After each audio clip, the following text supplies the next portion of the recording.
ಈ ಒಂದು ಸುದ್ದಿ ಸಂವಾದ ಸಂಭ್ರಮದಲ್ಲಿ ಪ್ರತಿಯೊಂದು ಜಿಲ್ಲೆಯ ಕ್ಷಣ ಕ್ಷಣದ ಸುದ್ದಿ ಮತ್ತು ಸಮಾಚಾರ ಅಷ್ಟೇ ಅಲ್ಲದೆ ವಿಶೇಷವಾಗಿ ಗೃಹಿಣಿಯರಿಗೆ ಆಮೇಲೆ ರುಚಿಕರವಾದಂಥ ಅಡಿಗೆ ಸ್ವಾವಲಂಬಿ ಗೃಹ ಉದ್ಯಮದ ಮಾಹಿತಿ ನೀಡ್ತಾ ಇರೋದು ನಿಜವಾಗ್ಲೂ ಶ್ಲಾಘನೀಯ.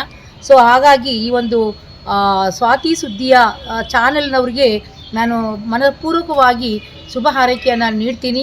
ಅದ್ರ ಜೊತೆಯಲ್ಲಿ ಇವರೆಲ್ಲ ಮನರಂಜನೆ, ಶಿಕ್ಷಣ, ಸಿನಿಮಾ ಅಪ್ಡೇಟ್ಸ್, ಸಾಂಸ್ಕೃತಿಕ ವೈಭವ ಮತ್ತು ಮಕ್ಕಳಿಗಾಗಿ ವಿಶೇಷ ಕಾರ್ಯಕ್ರಮಗಳನ್ನು ನೀಡ್ತಾ ಇರೋದು ತುಂಬ ಸಂತೋಷದ ವಿಷಯ. ಅದ್ರ ಜೊತೆಯೇ ಧಾರ್ಮಿಕ, ಭಕ್ತಿ ಮತ್ತು ಸಂಪ್ರದಾಯಗಳ ಸಾರವನ್ನು ಸಾರುವ ವಿಶೇಷ ಒಂದು ಸರಣಿ ಕಾರ್ಯಕ್ರಮವನ್ನು ನಡೆಸ್ಕೊಳ್ತಾ ಇದ್ದಾರೆ.